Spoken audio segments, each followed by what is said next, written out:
It's Ken with MrTruck.com bringing you another cool review. And yes, we're working on the Dodge Dakota now. I am here with Ruben. You know, he's famous for that Overkill transmission build he did on my Dodge Dakota. He just does wonderful work here in Greeley, Colorado at Colorado Transmissions. This new series, when we're working on the Dodge Dakota transmission, and what this series is called is Wrenching with Ruben. Holy cow, my tool's bigger than yours. It sure is. Come join us for the review.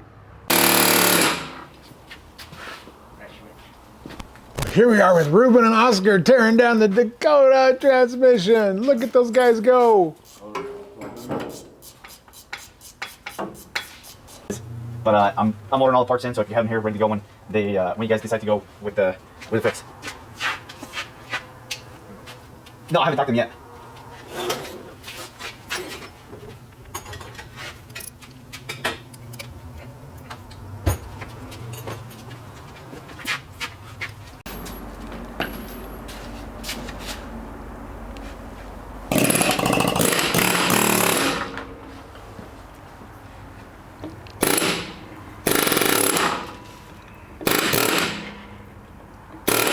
I need to sharpen this. Sharpie.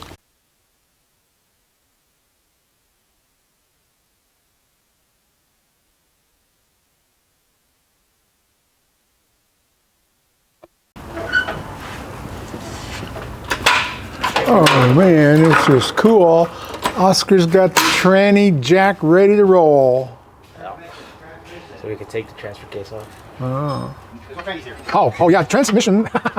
Automatic transmission. I always call them trannies. I even wrote that in article so people didn't understand what I was talking about. Well, that's the modern family. The man in action. Look at that, pounding those things down there. That's why wrenching with Ruben is just full of muscles.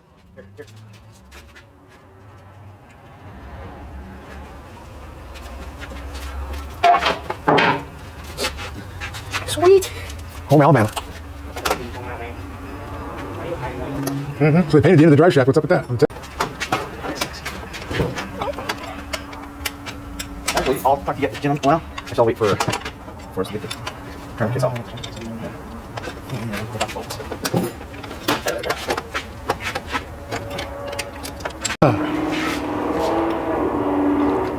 Why don't you get a stubby wrench? I probably should have.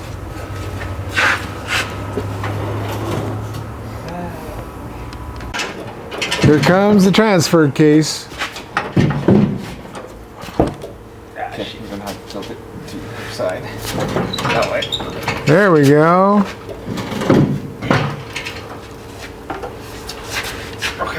Successful surgery. No. Yep.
I'm going to have to get a light.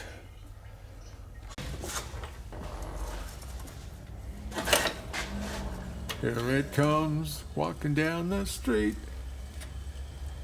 Wow, look at that big mama tranny. Oh my goodness, parts are falling out all over. It's just a bracket. Oh, brackets. That's a pretty long transmission. I need air. Oh, you need air? Mean me out of the way, or what's air? No, I just need air because the jack's stuck on the Oh. lock. Let me get out of your way so you can slide around me. Look at all these parts, man. Dodge Mopar parts all over the floor. more over there. Yeah, more power, more parts, by golly. Fairly complicated takeout, because it's lots of parts. This is an old truck, that's not easy. But this has got to be.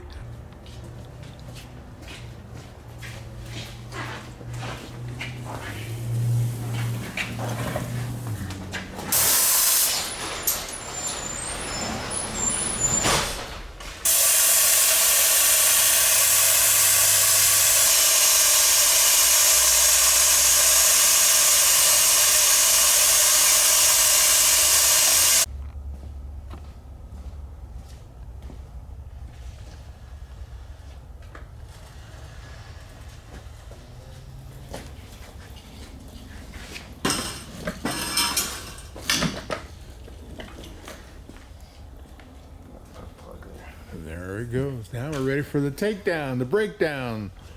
Tear this puppy apart. Don't go away, MrTruck.tv. We'll be right back.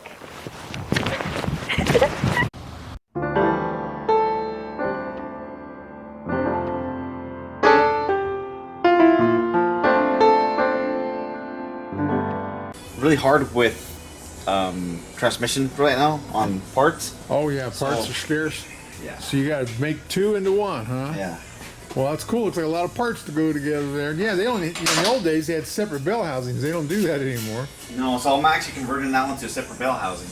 Yeah. And that's actually a GM unit, and it's basically going to go from 97 through 03 model with the 4.3 Oh yeah. V6. So Cool.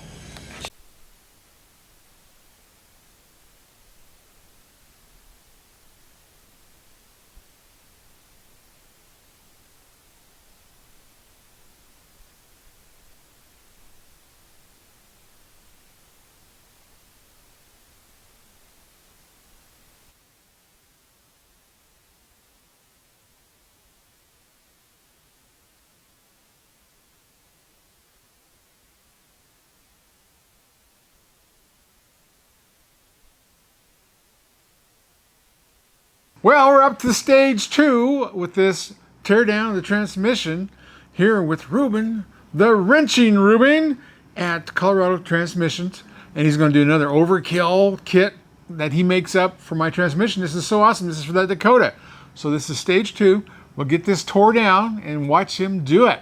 Got it out of there. Now, you were telling me that Dakotas has driven a lot of mechanics insane. Yes, I have. Trying to take the transmission out. I've actually seen guys quit, throw in the towel, go move something else. Oh, wow. Because there's just such a hard pull. There's a couple of tricks they have to do to get the transmission out. The main thing is there's a couple of motor mounts that hold everything in together. So there's a way of taking the transmission out without having to taking off those brackets on the front. Okay. That kind of. Yeah, like it bolted to the axle Exactly. and all kinds of things. Yeah, it's a long transmission. But that's so cool. Yeah, and especially on this one, because the first, up to 95, they're a 46 RH, which means you have a longer housing. Oh, cool. Typically, the 46 REs are a little bit shorter, 4 inches, give or take. Yeah. So being an RH is a little longer, makes it a little bit more difficult to get everything out of the tunnel and so on and so on. So Yeah. Well, cool. Well, that is cool. Now, what is this transmission called? It's a 47? 46 RH. 46 And basically it is because it's a rear-wheel drive hydraulic. So the only thing that's electronic on this transmission is your 4th gear and your lockup. Oh. On the 96 and newer versions, they're an RE because it's rear-wheel drive electronic. So it controls the governor pressure and it has a governor pressure sensor. Yeah. And then it has the 3/4 shift solenoid and then the lockup solenoid. Well, cool. Well, this okay. Anyway, so that's what we're working on, and this has a lot of same components that the 1500 Ram has, or Correct. Dodge back then, and so that makes it a little different. They shrink it down. There's a little less space to pull stuff out. Correct. And so I'm glad you're the right man to do this. The tough ones, you know. And that way you don't have to redo somebody else's mistake trying Exactly. to fix them. Because This is good. there's a lot of that going on. Well, that's So awesome. We want So- to take care of you. Oh, I appreciate that. So let's get down to the rebuild and see all the parts flying around here. So come join us for the review. Yep, let's go for it then. So first, we're going to start off by taking all the linkages, the output housing, and then we're going to flip it over, get the valve body off, and then take the rest of the guts off. So.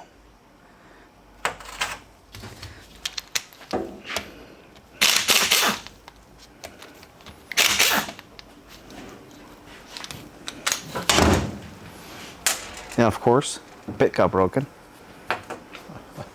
Voila, I'm back with the other one.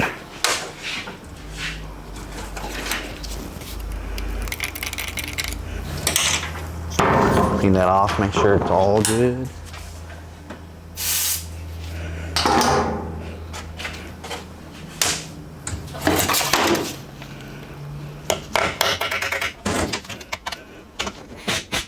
Broke another one.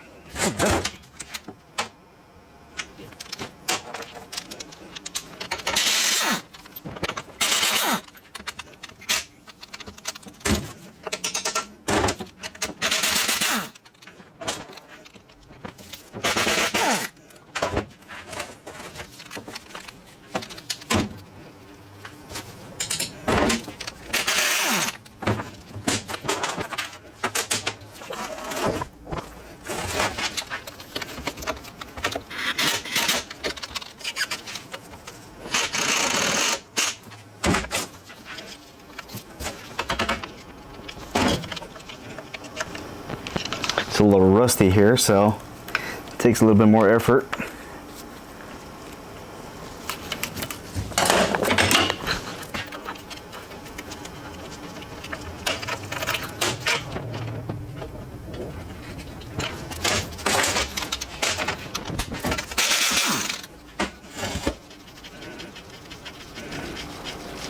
This is your band adjuster for your front band.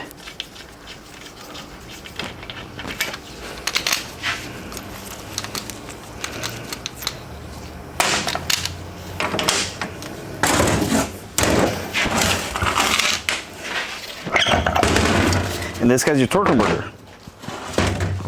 That's basically made it between your engine and your transmission and allows you to have a stall, not kill the engine. And once you start moving, all the components inside of it actually allows you to go forward. So this gets replaced in the rebuild.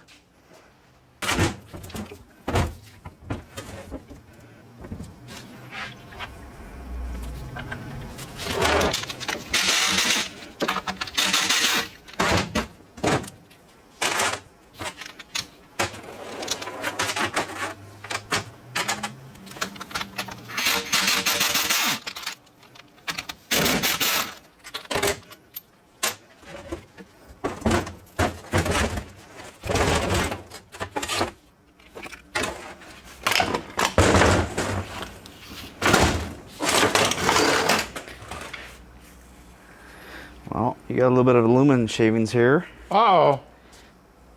A little bit of blackness here. So most likely, my thoughts is you have a bad overdrive section to start out.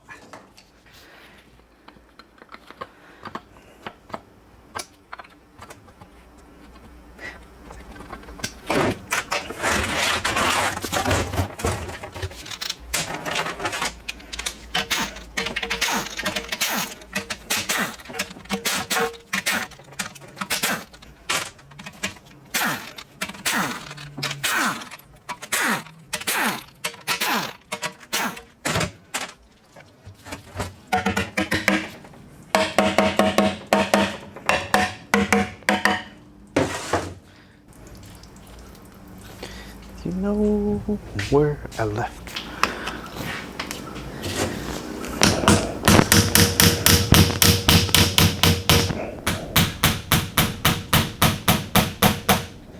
Somebody glued your pin on. They did. You better find out who glued it. Well, they're in Utah, so I don't know. That's probably 30 years ago. Typically, they shouldn't be siliconed on. That's where you have a purpose of a gasket. Yeah, I'm sure that there's a lot of people have that silicone there, and they just got to figure out, well, maybe I can just use this and not buy a gasket. Oh, they use a gasket and silicone. Yeah. Oh, then it really keeps it tight, does it? It'll never leak. I'll never leak. Super glue, huh?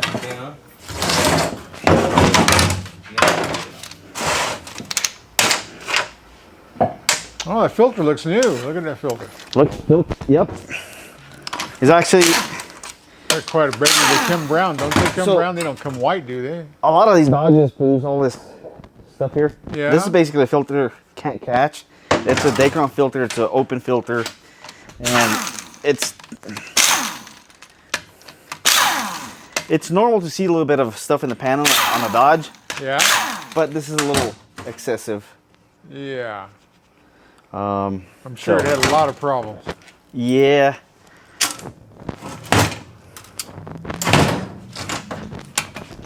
Plus the fluid doesn't smell good. It smells burnt. Yeah.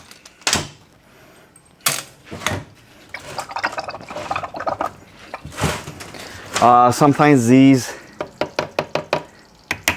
stay on there because of the rust.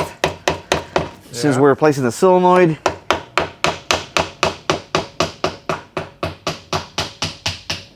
don't criticize if I'm banging it with a hammer. 'Cause hammers are only good for putting in nails. Oh, that's a rumor. That big hammer nail rumor. These are your band struts. We're gonna upgrade these to better ones. Yes, good. These are plastic accumulators. I haven't seen an issue with one of these yet. There's a lot of aftermarket companies that offer aluminum built ones. Yeah. I have no problem with reusing the stock one.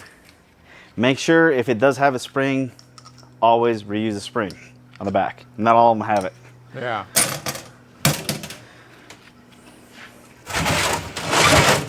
Now that we got that done, over here. Ta-da!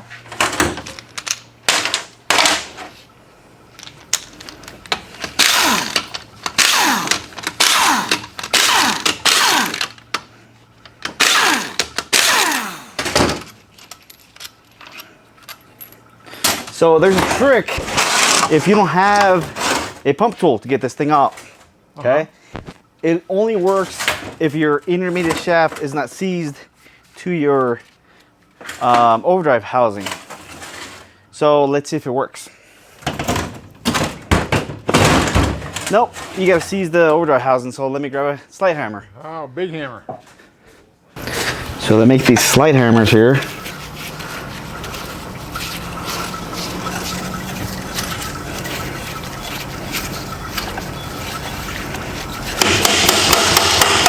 Oh, there you go.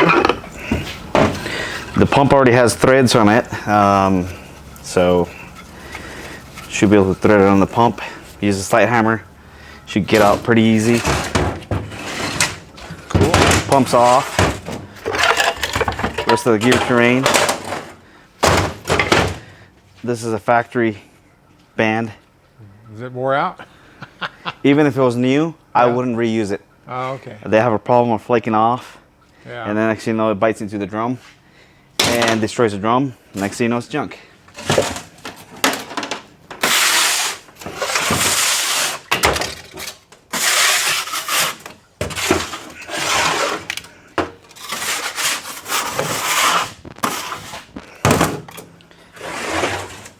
That's a good way to get rid of the oil because you got a lot of oil coming out of these things. Yeah. And the bigger transmission it is, the more oil it holds. Yeah.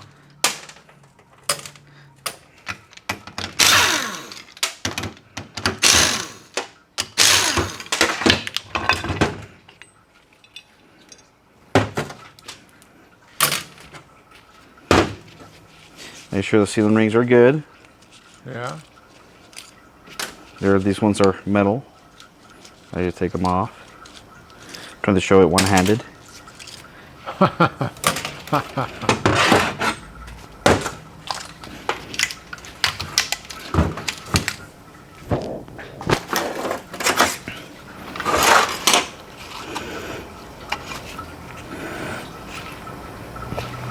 Pump look okay or is it shot? Let's see. Very good wear, or how you should say, good wear pattern. I would say it's in really good condition. Good. Put that there. This is your direct clutch pack. Thrust washer. So you get a little bit of a wear on that. Those are heat spots. So those take numerous heat to create that little spot there. And you can see a little bit of the black on the clutch here. So this clutch pack is going to get replaced. We're actually going to upgrade this clutch pack from a factory 3 to a 4 clutch pack. Will be the same equivalent as the capacity as a diesel. Well, good. A stock diesel. Yeah. This is your forward clutch pack. This clutch pack is always on all forward gears. So yeah, that one's seen better days. Snap rings, they have their own. The direct clutch pack is wavy, thin.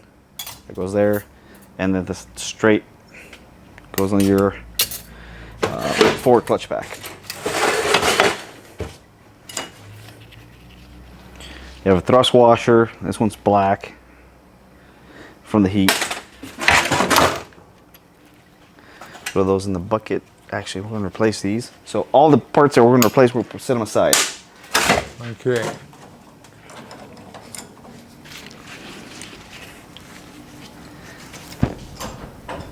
Well, you'd think they go back to putting the take off of the bell housing, so because that seems to ruin everything when that gets broke and cracked.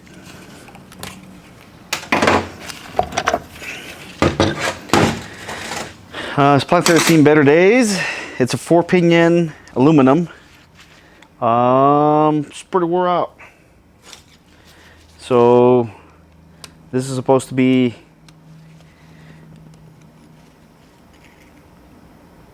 more of a round. Now it's kind of melted to the ring gear. So either we'll tear it down into a little bit more and see what the details are, and what we can find out if it's lack of lube or pressure, or if it was dragged without it running.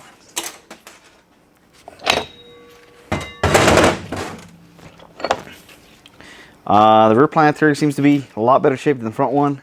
3-pinion. We're actually going to upgrade this to an aftermarket 6-pinion that I've seen. Oh, cool. Another big upgrade. Rear ring gear. And yes. So there's a sprag in here. Supposed to go turn one way, lock the other. And this one freewheels both ways. That's not good, huh? So now we know why it wouldn't go in first gear. You had to put it in manual low. Yeah.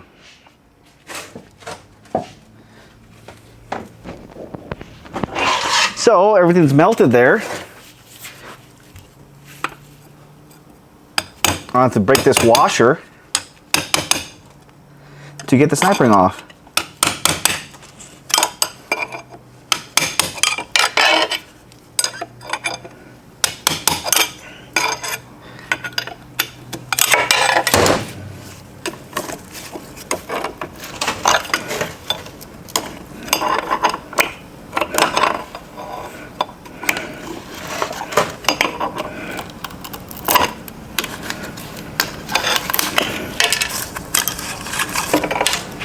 I am melted. We're actually going to upgrade this to a steel thrust washer instead of this plastic one. Or I should say metal. Snap ring.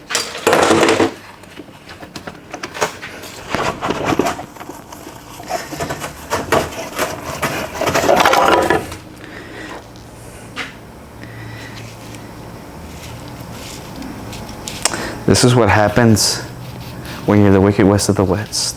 You're melted. You're melted. And those flying monkeys attacking you. Yeah, you gotta watch out for the monkeys. Yeah, that's what I always say. Watch out for the monkeys. So,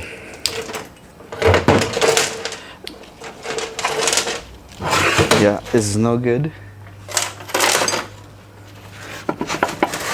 That's where the shaft wouldn't go.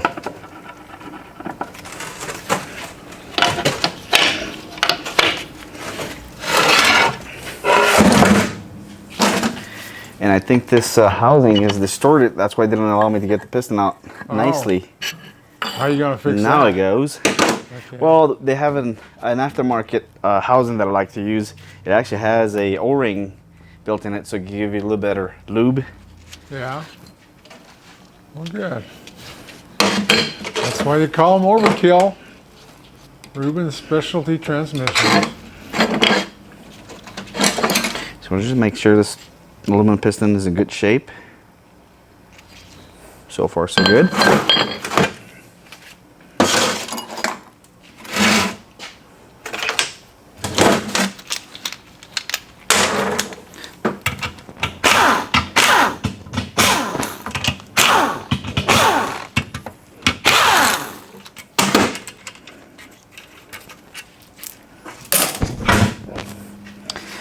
So yeah, this guy's kind of like melted. So you think this transmission got hot, huh? Yeah, definitely. It So came out of Utah, so I'm sure it got used on the farm somewhere. the nice thing though that I do like that Dodge did is they put this housing bolted onto the case, so I mean, in reality, the only thing you'll have to replace is the intermediate shaft and the housing instead of the whole case.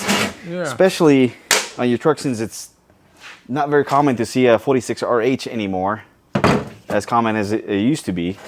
So now we don't have to worry about looking for a whole case because it's ruined. Yeah. At least we could replace those two components and call it a day.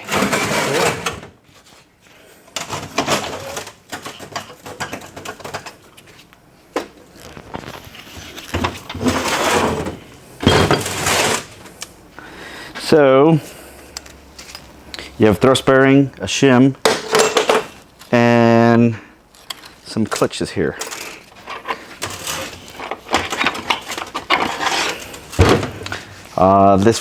This consists of 4 clutch pack, 2 big pressure plates, and 3 steels and 4 friction plates. We're actually upgraded to 5. And that's the overdrive section? Overdrive brake. Overdrive brake. That's what they call it. But yes, this is the overdrive section of this unit.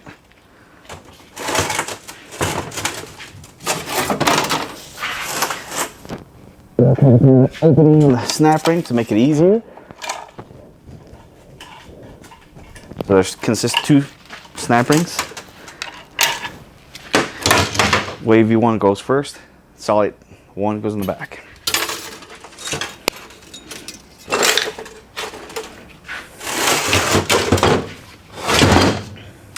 Now, this bolt is being stubborn. Let's see if we can get it off. May cheat a little bit. See if I can get this thing to spin.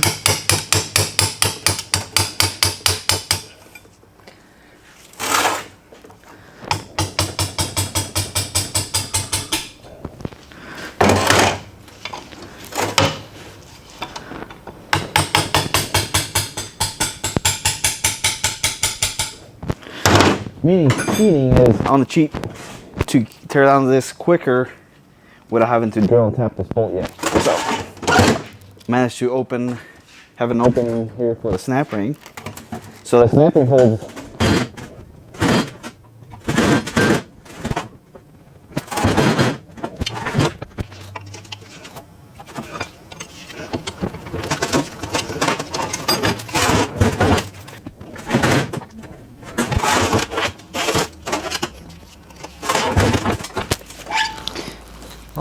There we go. You did it! You did it! We did it. So you got a governor in here.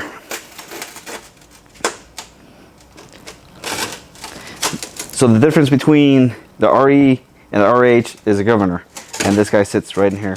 So basically this is a hydraulic mechanical transmission device that tells the overrides the throttle valve and sends the oil to a valve to stroke the valve over to shift to the next gear in plain simplest ways. Cool.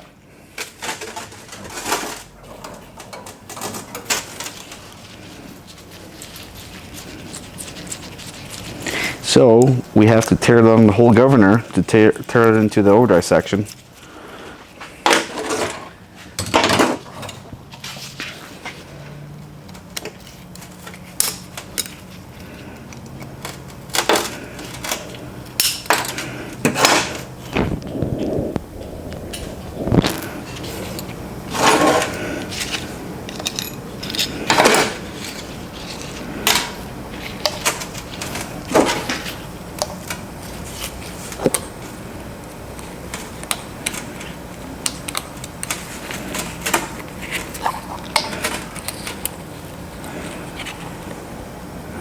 Make sure you got your magnets ready because stuff's gonna fly time to time. So this is governor weight.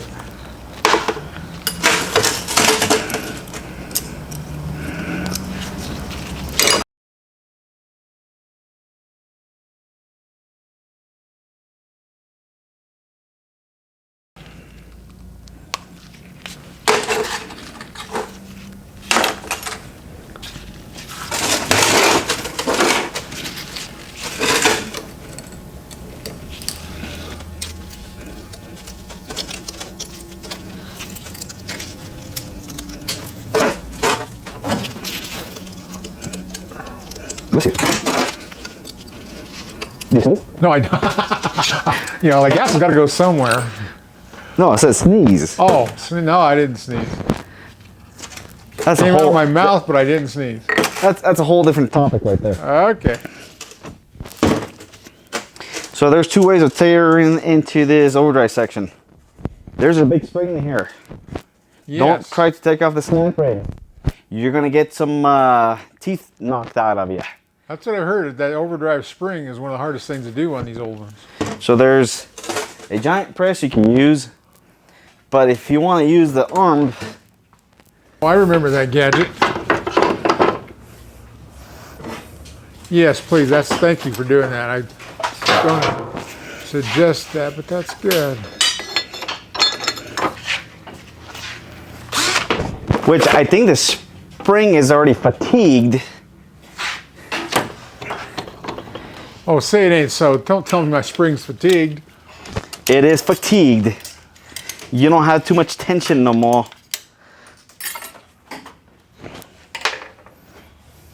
Well, I got to find out how much this Dakota is ready to tow, because I want to tow the maximum, whatever it is.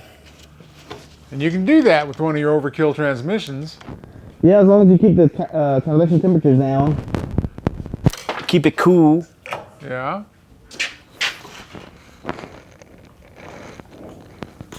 Which I think you have I think you might have a cooler restriction. And I think that's why they bypass your radiator, now that I'm thinking about it. Yeah. We'll have to get to the bottom of that.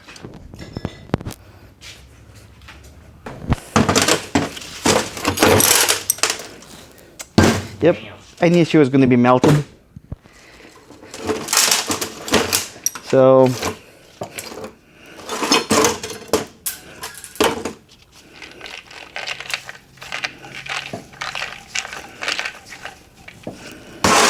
your whole overdrive planetary, she gone. She's melted, huh? Yeah. Wow. Well, that truck's only got 160,000, so I can assume that's real mileage, so that's about what it lasted. Yeah, and the thing is with the RHs, they do have a lot more lube problems on the overdrive planetary. So we're going to address a lot of those, make it last a lot longer. There's a bearing that's supposed to go in here, but this there's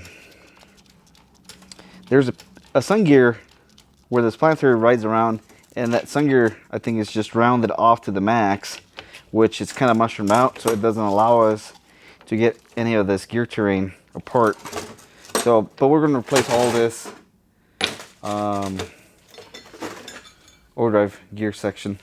Yeah. One thing that I want to mention here is, so this guy should have, I can't remember, and it's really year dependent. Some of them did have 8 clutches, and some of them had 6. So yours just has 8. Well, that's a good thing, right? Yeah. Yeah. We're gonna bump up the stick a little bit though. We're gonna put 10. Oh. And basically that's what the factory diesels have, so. Oh, yeah. That's good. You build these up to where they could work in a diesel if you happen to do that. But no, it's a good way to build a gas transmission. We could actually build it even one step further, saying if you wanted to go, you know, maybe put some nitrous on it, supercharger, twin turbos. Yeah, that's what I was thinking. So I thought about electric motor, but we're not doing that though.